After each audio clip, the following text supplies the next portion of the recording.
Well, for those of you just joining us, good afternoon, and delighted that you're here for our inaugural Innovation Speakers Forum.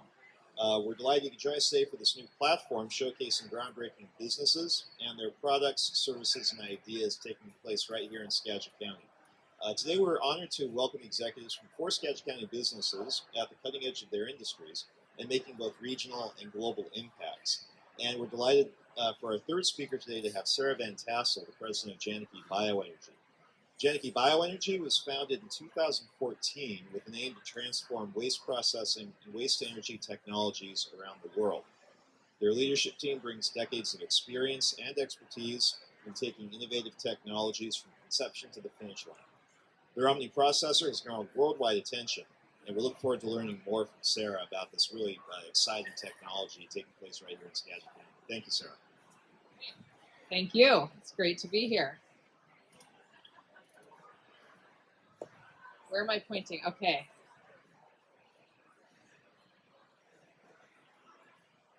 I'm having some technical difficulties. Okay. Perfect. Okay. So before I get to talking about some of the innovation that we've been working on, I'm going to talk about some problems that the world is facing and that we've been facing for a long time. So a lot of these problems I wasn't aware of, at least to the magnitude that I'm aware of now.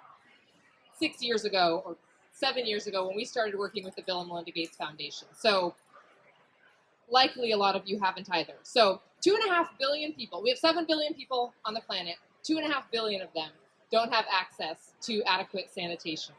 In fact, more people on the planet have a cell phone than have a toilet.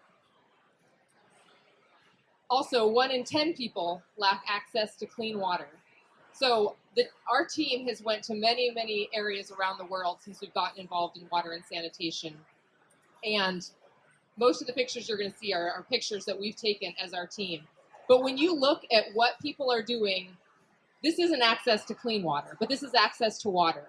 And 40 billion hours a year, man hours a year, are spent, wasted, in getting in these communities, walking to these watering holes and hauling the water back. So first of all, they don't have clean water, and then there's all of this time wasted in hauling the water. And this leads to many, many health issues. So bad sanitation leads to diarrhea, which is the second largest killer of children under the age of 5 globally. It's more than AIDS, malaria, measles, all of that combined. And it's just because they don't have access to a toilet. Separate problem. 1 to 2% is the estimated average of the annual global supply of energy on the entire planet goes to making nitrogen fertilizer. At the same time, an enormous energy budget goes into wastewater treatment plants to dilute nitrogen out of the water and up into the atmosphere. Pretty big opportunity there. Phosphorus. Phosphorus is a mineral. There's no way to make synthetic phosphorus, and nothing can grow without phosphorus. There's only a few mines left in the world. Many, many, many people believe that next major world war is going to be over phosphorus. There's a couple mines in the US, 1 in Europe, and mostly Northern Africa. That's where our phosphorus is. Today, what we do with our phosphorus is we mine it once out of the earth, we put it on our crops, we eat the crops, it goes into our waste, and then we flush it out into the water. It's too diluted to recover, and then we just keep doing that over and over again. Another huge opportunity. Electricity. We all know energy is expensive. We're facing energy issues in the US and Europe. But let's look at Africa. So this is a map that NASA took of the world at night. Most of the dark regions, the Arctic, the Antarctic, rural Australia, the Amazon Valley, they're very dark. So, and the reason they're dark is because there's no people living there. Then you look at the continent of Africa, and with that same thinking, it would lead you to believe there must not be people living in Africa because it's so dark.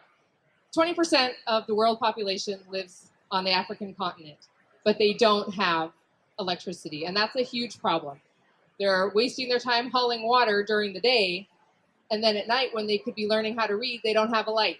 So the opportunity cost for that electricity is enormous as well. So there's a lot of problems. They seem maybe somewhat disconnected, but I would say that when you look at, one thing that we've been learning as a company is that when you look at problems, sometimes making them bigger actually helps you to solve them. So there's some problems, but then I want to place some context to where we're at. 2018, these problems have been around for a long time, but there's a lot of new tools that we have. So these aren't innovations that my company has been working on, but these are innovations that my company wants to take advantage of to innovate into the future. So there's a lot of new thinking. Every time I meet with the World Bank, the African Development Bank, the Asian Development Bank, they're really starting to think differently about how they finance, microfinancing to a lot of these rural individuals, starting to look at decentralized solutions, and the way that they're rethinking financing mechanisms are going to allow technologies to really proliferate. Also, decision makers are starting to think outside of their silos. So I met with, I went to Senegal about 4 years ago, and I met with the Ministry of Water about some of our technology. And he said, well, you're not making very much water, go talk, you're a power plant, go talk to our energy guys. So then I go meet with the Ministry of Energy, and he says, you're not making enough electricity, you're not a power plant, I don't care, go talk to the sanitation people. But the last time, a few weeks ago, we had the general manager of the sanitation utility for Senegal, and they're totally rethinking it. He's meeting with the air permitting people. He's meeting with the energy people. They're putting together these power purchase agreements, and people are starting to think outside of their silos of how they focused in the past, which is a huge innovation so that technology can get out to the world. Additionally, the political and regulatory framework is poised at the right time to solve a lot of these big problems. So when we look at what's going on in China with the toilet revolution, the government is focused on solving the toilet problem, and that is going to enable technologies to really make it to the finish line. Swachh Bharat, the Clean India initiative, is bringing huge global awareness to the problem, and specifically to India. So again, having that government support available, bringing in the philanthropic support that has been necessary to make this hurdle is really going to enable huge change in the near term. And then we just have a lot more engineering tools. We just saw, Packard present, and he did a better job of showing some of the good tools with the aerodynamic modeling. But the modeling software we have, the computational fluid mechanics that you can do, you can model so much on a computer so quickly, and having those tools now that we didn't have 5, 10, 15, 50, 100 years ago allow us to accelerate that technology development so much more quickly. So there's the problems. We've got lots of opportunity with some of the latest innovations. So what have we been doing? I'm going to touch just very quickly on a few of the technologies that we're working to commercialize right now. So the Omni processor is really the technology that brought us into the water, sanitation, and energy sector. We started working with the Gates Foundation in 2011 on this technology, and the problem statement was, how do we treat human waste in a way that doesn't bring financial burden to the community? So the way we proposed to do that was by creating a technology that had economic outputs from it. So we kill pathogens, but in the meantime, we generate electricity that you can sell, and we recover water all the way to clean drinking water that has value, and we can recover the nutrients. So looking back at some of those earlier problems, the pathogens are killed, and you're actually incentivizing them to treat their waste. Because if you collect the waste and you bring it to me, I'm going to make electricity. I'm also, and I'm doing it in a decentralized solution. So this is a community scale. This would be for a 100,000 person community, not an enormous centralized treatment plant. So I'm killing the pathogens. I'm generating the electricity locally. I'm recovering the water, so you don't have to walk to the watering hole 5 miles away. I recycled the water that you gave me. And I'm recovering the nutrients. So the ash that we make with our Omni processor, we've had it as it's a registered fertilizer product in the state of Washington. It's more than 14% phosphorus, so very concentrated. That's the same phosphorus concentration that you would go buy down at Lowe's. Firelight toilets. So this is another technology we're working on. We're working on this with the Gates Foundation as well. And we started working on this a few years ago. It's similar to the Omni processor in what it does. It takes in the waste in the toilet bowl, it dries it out, it combusts it, it uses that heat to generate electricity, turns a little steam engine, and generates electricity from your waste. So the average person generates about 50 watts of waste a day. That's through your solid waste that you'd have from the garbage that you would generate, as well as your fecal waste. So you have a household of 5 to 10 people, which is the global average. That would be about 300 watts of 600 watts of thermal electricity. So you could have a 100-watt engine in your house, which would make a huge difference to these communities that need just a little bit of electricity for a fan or a light. This technology has been undergoing human testing at our company with our team since 2016, and we are getting ready to export that to Durban, South Africa this year to start testing there as well.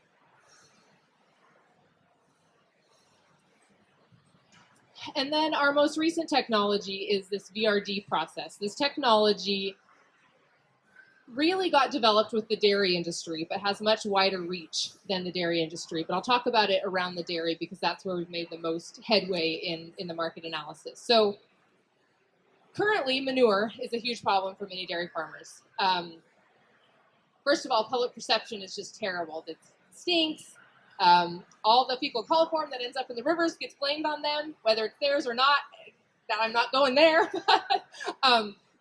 So public perception is a huge deal with manure. The regulatory burden is becoming more and more stringent, and so current manure practices are not going to be financially feasible in the future. So we started working with dairy farmers up in Linden, and they came hoping we could use the Omni processor technology, but because of the differences in the waste streams, we had to reinvent a process. So what this technology does is we take in the manure and we dry it out, but in the process, we also are able to distill out the ammonia in the manure. Currently, almost all of the ammonia in manure, which is about 50% of the nitrogen that comes out in the manure, gets lost to the atmosphere before it can ever get to the plants.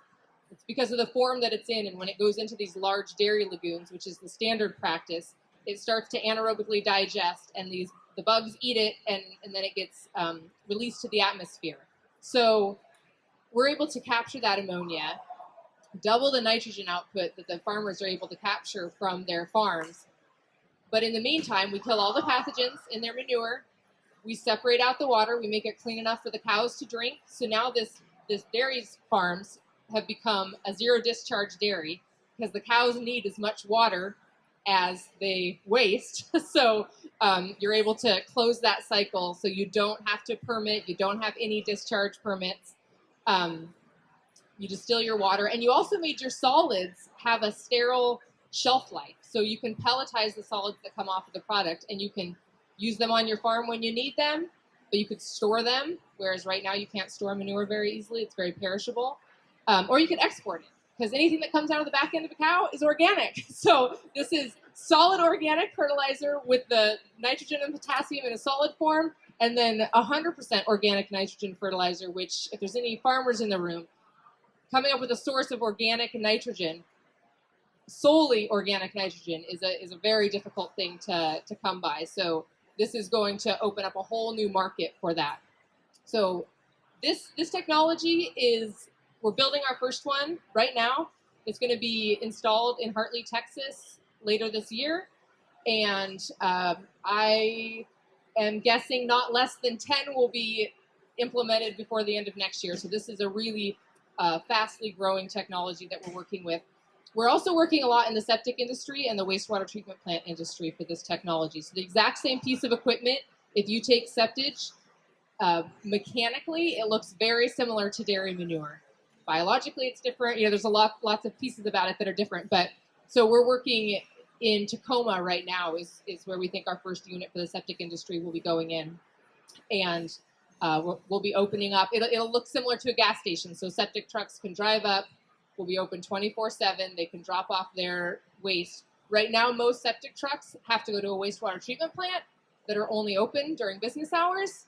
And so you can imagine their window of opportunity to utilize this really expensive truck that they invested in is a very small part of their day, because they have hauling times to consider and disposal or drop-off times are very, very limited. So there's a lot of things about that business model that are going to help change that model as well. And then when you go to wastewater treatment plants, the solid handling is a big issue for many of the wastewater treatment plants. And this technology could get rid of many, many, many downstream pieces that currently, we've done our economic analysis, and we believe that our equipment will be around for a certain size wastewater treatment plant. Our solids handling could be about a $5 million CapEx compared to about a $65 million CapEx with standard technology today. So this technology you're going to see a lot of in the future, I believe. One thing when you talk about innovation, though, is sometimes disruptive technology, truly disruptive innovation, it's counter to our expectations and can face opposition. So imagine going to this family and that's being pulled behind a horse and buggy 50 years ago and telling them, I'm going to throw you and your family on top of this piece of metal, and there's going to be explosions happening at like 3,000 degrees Fahrenheit every second, or more than once a second, under your family. And you're going to have to go buy this fuel that we're pumping out of the ground, and we're going to have to, it sounds crazy. But everywhere in the world now, motorcycles, cars, it's just accepted. And if you look at the technology, it still looks complicated. But we have mechanics trained now, we have service centers, we have all of this. And mature, complex technology is now viewed as simple. Same thing with cell phones. More cell phones than toilets on the planet. Printed circuit board, most people are going to look at it, they're not going to have any idea how to use it. Cell towers, how all of that about communication works. It's very disruptive to our thought process. Socially, there's these barriers to get over.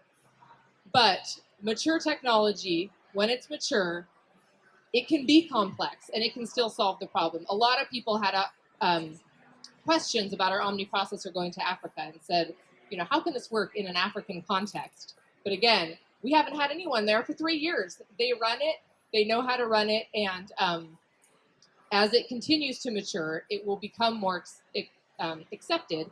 But that's just part of innovation. Technology is a very small piece. Once you develop the technology, there's so many other political barriers and social barriers. So we make clean drinking water, black water to drinking water, in a matter of 5 minutes with the omniprocessor. I don't know how many of you would drink it. I've drank it. It's water. It's H2O. But there's this social stigma around black to tap water. There's a lot of hurdles that we have to get over. Those are some of the problems we're trying to address, not just the technology. Our company is very engineering centric, but we also are really trying to focus on the social pieces as well. And we're doing it right here in Skagit County. I was born and raised in Alaska. I'm a rural girl. I love being in a place like Skagit County where we can have space, and just the community, the supportiveness of the community. I don't know how many times I've talked with different counties and cities all around the world, and the county hates the city, and the city hates the state, and the state hates the private sector, and everyone is fighting. And it's just, like, I'm not even going to go there. Never mind. We're going to go over here and try to work. And the support that we have got from other businesses, from Sedro-Woolley's, where we're located, the city there, the Port of Skagit County. We're working right now to develop the Swift Center up at the old Northern State Hospital site. And we're very excited about where that's going to go. So this is kind of a map of the site, and you can see this series of new buildings that will be going in. This is a rendering of the first building that we'll be building. We're going to start construction summer of next year. And our vision is that this will be a global innovation center, and it will really be the hub for manufacturing, new manufacturing processes, new water technologies, new energy technologies. And we already have visitors coming from all over the world, but we expect to be able to really, really showcase a lot of innovation from this. And we're really excited to be doing it right here in Skagit County. And we so appreciate all the support that we get from everyone here. So thank you very much. Oh, any questions?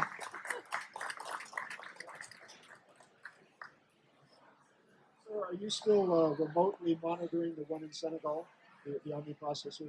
Yep, So you just have 3 on site that kind of do the routine maintenance? And that's exactly right. So one thing with complex, non-mature technology, you want to have the service there. So everything about our equipment is very, very automated, and it allows us to have eyes into the plant. So our unit in Senegal, we can turn the machine off with the push of a button. We can turn it on with the push of a button. We have about 13 closed circuit cameras, so we can see when they say, yep, I went and did that. And we can say, no, no one opened the door. You didn't go do it. Please go do it.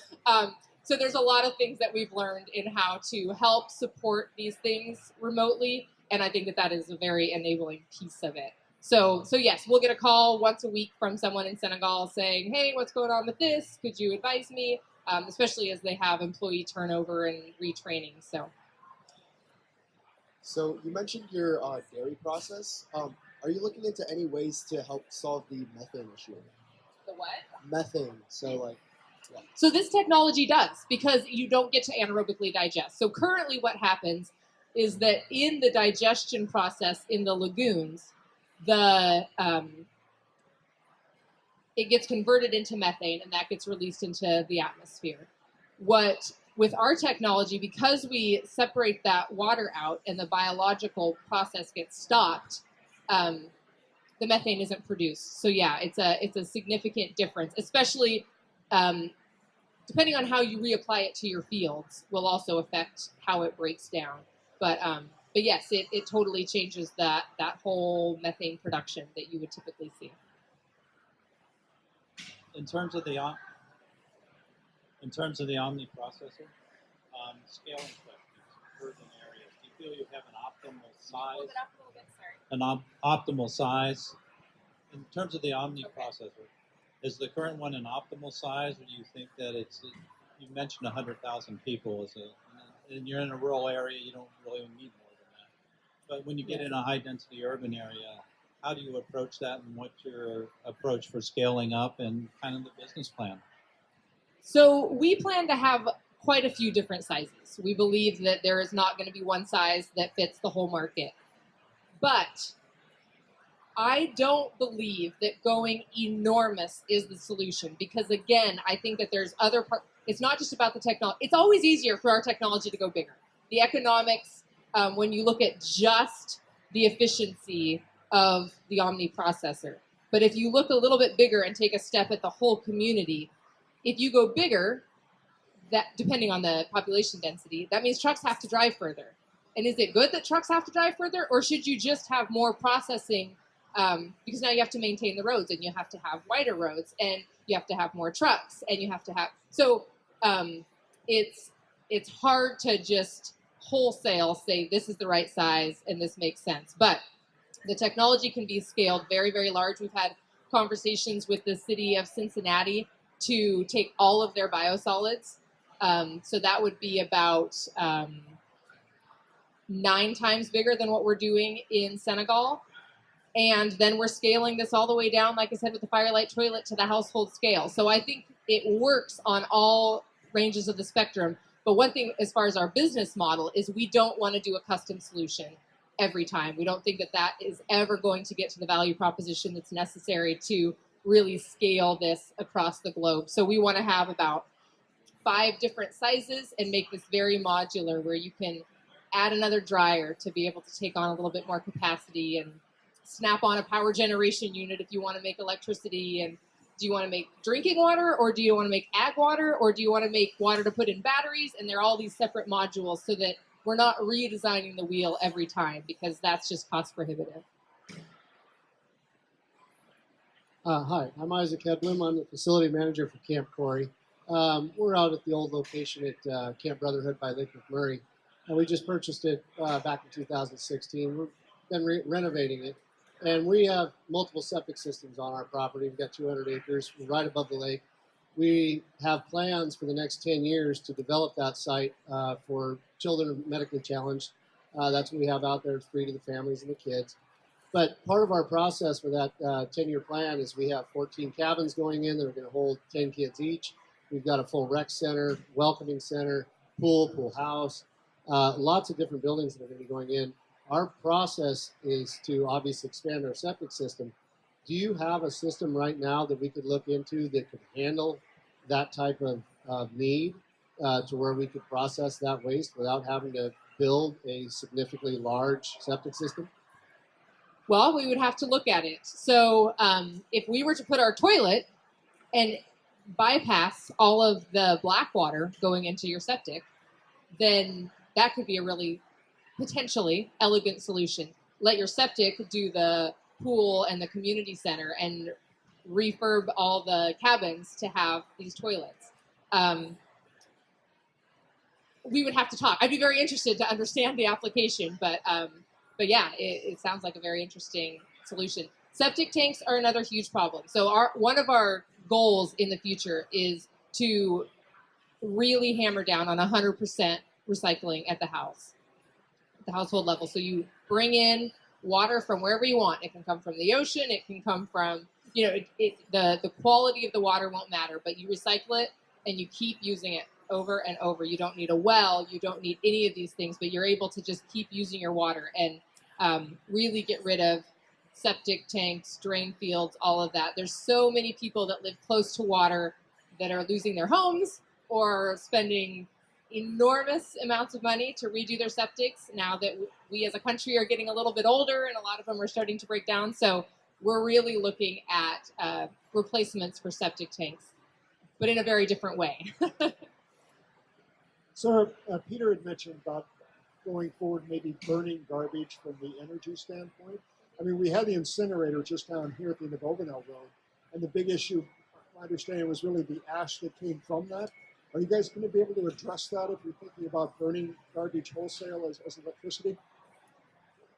Regulations are different everywhere, and depending on what you're putting in as a waste stream, it could be problematic to take in municipal solid waste. So municipal solid waste is a very clear definition of that, and anything could be in it. But if you take sorted garbage streams, which is my guess of what he was talking about. So one of the things with our Firelight toilet technology, the power generation piece at that scale, we believe has a huge application for microfinancing to a family in these slums of Africa. They go around and they collect all the plastic and they put it into their fire. They could probably have about a 5 kW power plant and sell it to their neighbors. You see a lot of really small stall type businesses when you go to these villages. And in that application, when you're taking in plastic or paper, you would be able to control your combustion very well. You'd know exactly what your ash was. There'd be no issues. If you're taking in something that could have lead acid batteries and who knows what, then it's a whole other story. So yes, you have to be careful what you burn, but incineration has got a really bad rap in the past because people haven't done it well. But we have new engineering tools and we have all these new things that are allowing us to do a lot better job. And it is a hurdle because people have, that's another perception, is that incineration's dirty. Incineration, I don't want that in my backyard. If you go look at Europe, they burn almost everything and they've done it clean though. They figured it out. And when you know what you're burning and you control it really, really well, and you can guarantee that you're controlling it well, it's actually better often for the environment. So with the Omni processor, if you were to go put that on the fields, which is what we do here, and it's fine, there's nutrients in the biosolids, that's all great, but it breaks down and it releases methane. And that methane that gets released is about 20 times worse of a greenhouse gas than CO2. When you put that same material into the Omni processor, which we burn very cleanly, we release CO2. So we're 20 times better from a greenhouse gas emission than putting it on the field. And that's not even accounting for the fact that you had to drive it to the field, which is probably hundreds of miles away if you're in Cincinnati or New York or California. So yeah. All right, thank you very much.